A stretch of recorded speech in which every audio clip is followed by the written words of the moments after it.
Buonasera e ben ritrovati con l'informazione flash di New Sicilia, i principali titoli del pomeriggio. Ancora un incidente sul lavoro in Sicilia, a Scicli in provincia di Ragusa, un operaio è caduto dal tetto su cui stava effettuando dei lavori ed è rimasto gravemente ferito.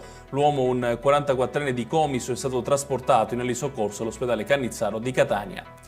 2 eritrei sono stati arrestati per traffico di esseri umani. I 2 presunti scafisti avrebbero condotto un'imbarcazione partita dalla Libia con a bordo 46 migranti e successivamente soccorso dalle capitanerie di porto e approdata a Pozzallo.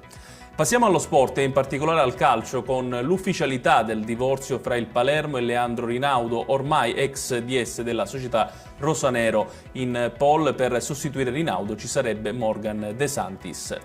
Chi invece il nuovo direttore sportivo lo ha già annunciato il Catania, che domani alle 11 presenterà ufficialmente Daniele Faggiano durante una conferenza stampa.